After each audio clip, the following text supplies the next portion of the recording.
Hey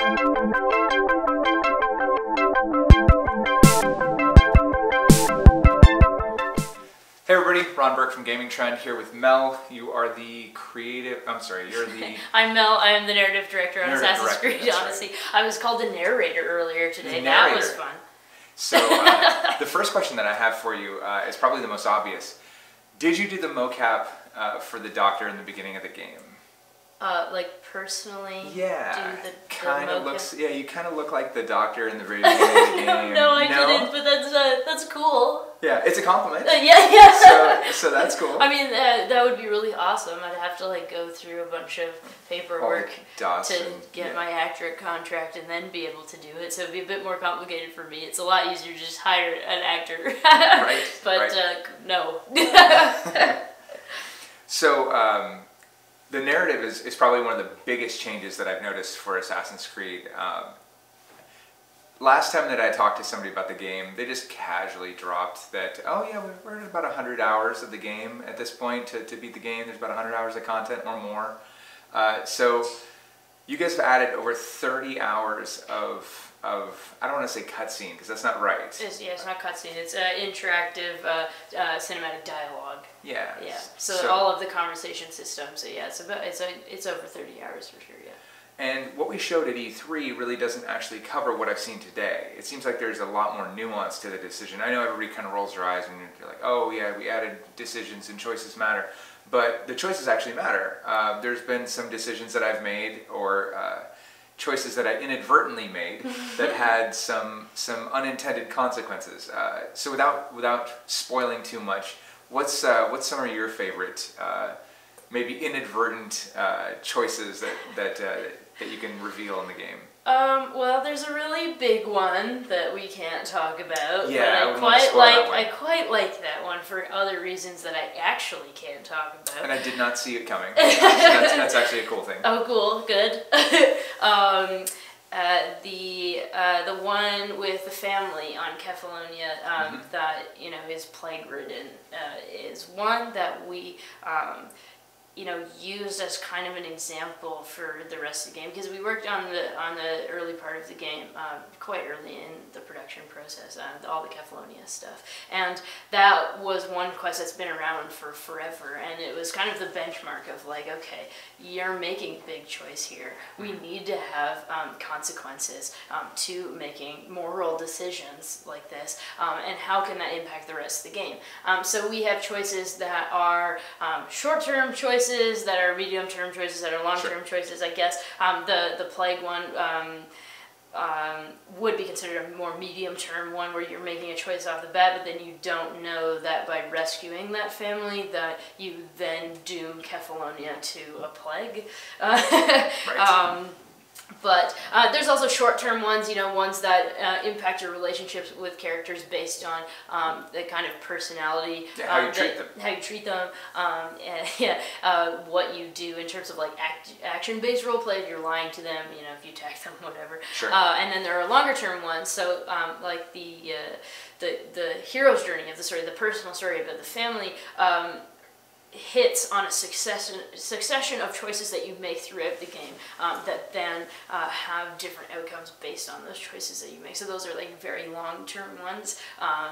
And then we have some that are kind of delayed and you don't know that you're really making a choice that has an impact, like in the E3 content when you go save the rebel prisoner on Delos Island. If you do that and you save him, you spare him, that he comes in at the end and poisons the lettuce. We have a couple of those as well, and those are always exciting when they happen, for sure. And then there's a lot of characters that are kind of real-life characters. That's kind of a staple of Assassin's Creed, right? So, Hippocrates is a good example. That's another one that I ran into where if you can make decisions whether you go on a mission and you assassinate somebody, you're going to upset somebody who invented the Hippocratic Oath. So that can have some consequences, right? Yeah, for sure. And we did a lot of historical research to make sure that we were really getting the essence of these characters. Like, you always have to do a ton of historical research when you work on Assassin's Creed. Sure.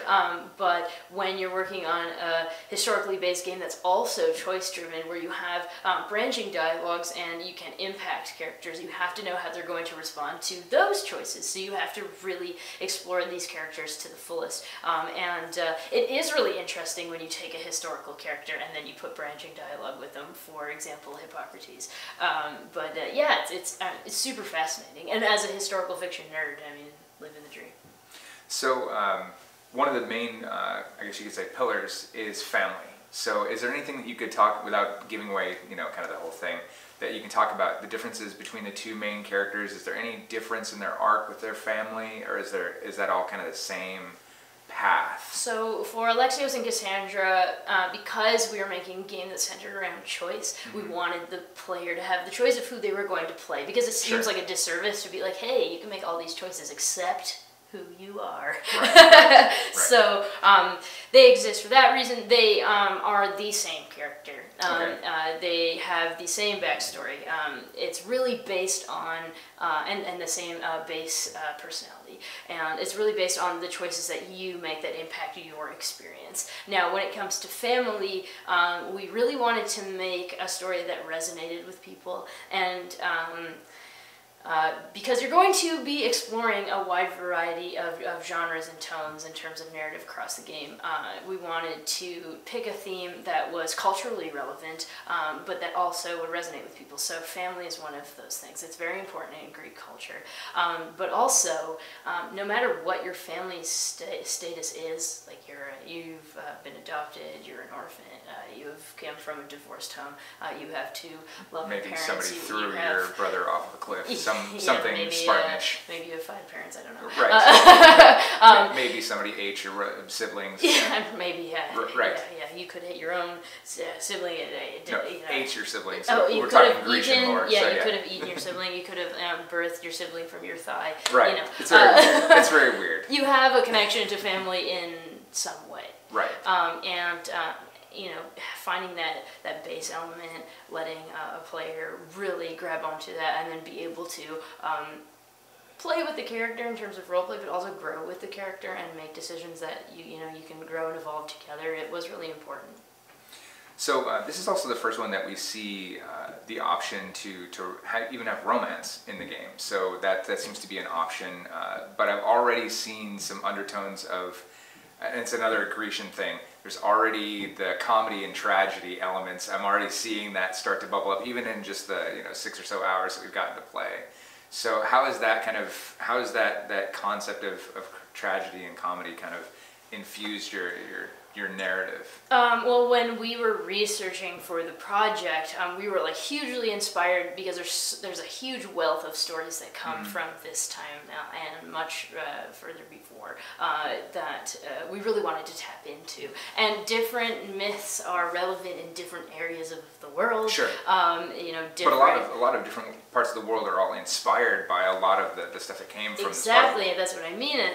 And different regions in this Greek world, worship different gods, and they're known for different things. And so we took a lot of inspiration from the stories that existed at the time, like, Homer's Odyssey, of course, the staple. But, Oedipus Rex, Lysistrata by Aristophanes, Herodotus' histories, they all have Plato's works of Socrates when we were writing Socrates. They all have these amazing, eccentric, larger-than-life personalities to them already, and we wanted to make sure that we were representing that as much of that as possible, because it's so important to the Greek culture in 431 BC and before and after, and so we wanted to make sure that wherever you were traveling in the world, we have stories that are inspired by what is culturally relevant, where we can teach you new things that you may not have come across before, but we can also give you a reminder of things that you probably already know, because so much of today's Western society is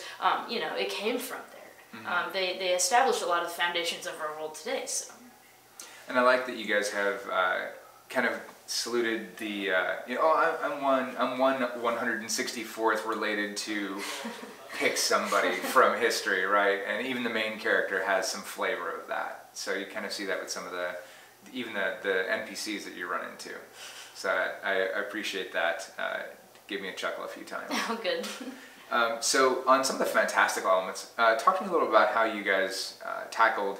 So obviously there's a whole pantheon of gods, and there's a whole you know, once you get out of the true history and you get into the crazy, right? So Right. talk about some of that. It's an interesting line. I can't spoil too much, but I can say that you know, you've mentioned it, that the gods are extremely culturally important. Right.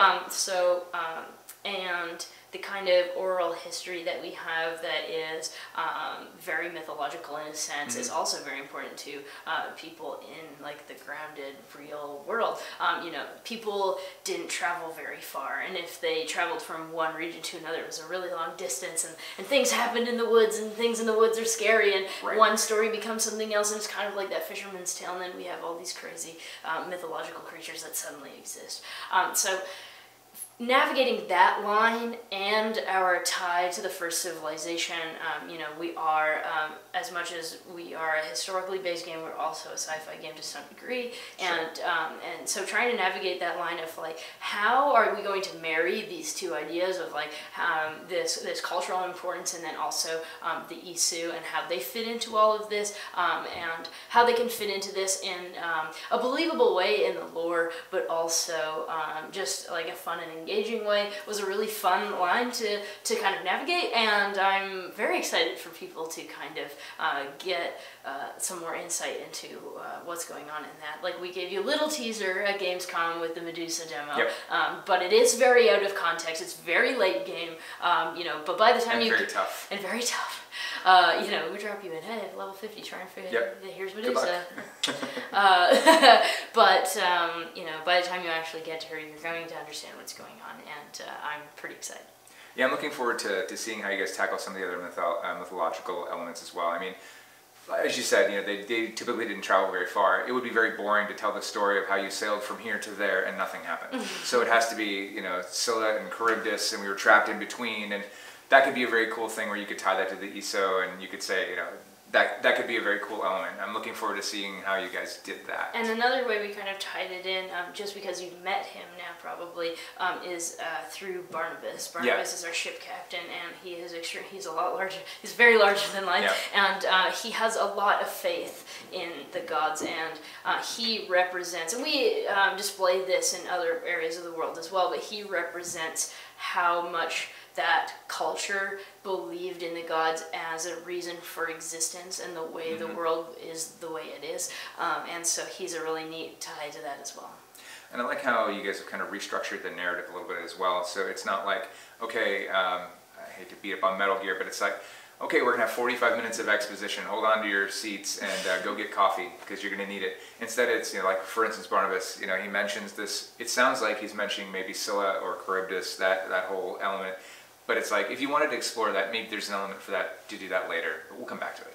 You know, it's like a hint, and you're not forced to go chase that down, right? If you're interested, do it. If not, that's fine too. And that seems to be kind of how the mission structure has changed. It's not like, here's an icon, go chase that story. Here's another icon, go chase that story. It seems to be, hey, this person seems to need help.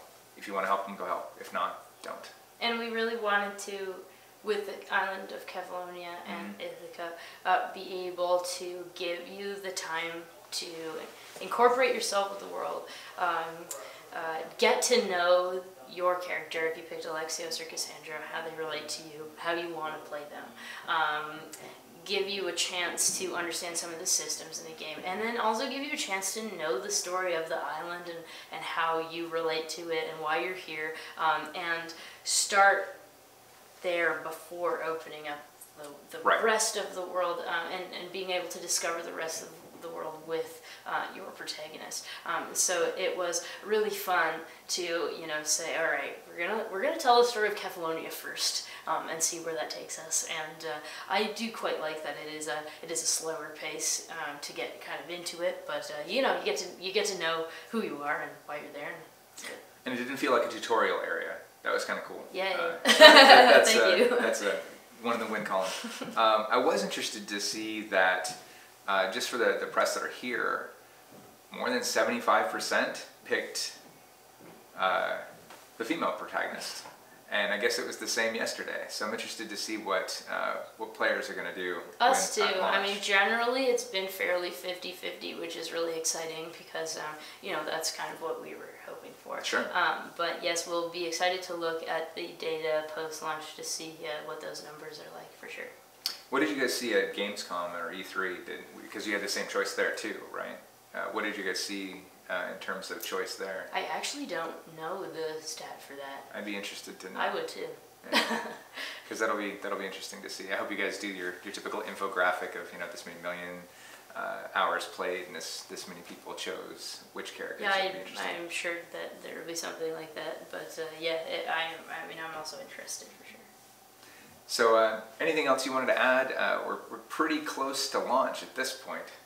Yes, and it's becoming very hard for me to hold everything back because everybody wants all the answers for everything, but they don't actually because we want to discover it. Yeah, exactly. People want to discover it. I want people to discover it, and one of the things I am most looking forward to is seeing players make these choices and living the consequences of them, and what happens when they come across some of the consequences that they may or may not have known are coming their way. I know everything that happens in the story, and I still save a certain playthrough for myself, but I am very excited to see what people think of the consequences that they'll come up against. I'm super excited. Actually, would be remiss if I did not mention the new mode, the exploration mode, where it kind of says, I'm not going to hold your hand. The mission says, instead of saying I'm going to put an icon on your map, it says, this is generally south of where you are, or generally it's south of where the blacksmith is. Yeah. And it doesn't hold your hand and say, it's over here where I put the icon. So. Yeah. Well, we wanted to make an open world Odyssey, and to do that you have to encourage players to explore, and there's a number of ways in which we try to do this. We have a lot of points of interest that you can go check out, but one of those is exploration mode, where we give you a general idea of where the location is, and then you have to go in the world and explore it for yourself. And I think that speaks a little bit closer to how things operate in real life. If somebody doesn't know where something is, but they're like, I heard it's over here in some way, that you have to go find it out. But we are extremely excited for that, because it means that you get to take advantage of this beautiful world that ancient Greece was and Greece still is today, and really get to see the sights and what it's made of. So let's see, Xbox One, PlayStation 4, PC, PS4 Pro, and Xbox One X. October 5th, unless they pre-order, then it's October 2nd, right? Yeah. Awesome. Thank you very much. Thank you. Appreciate it.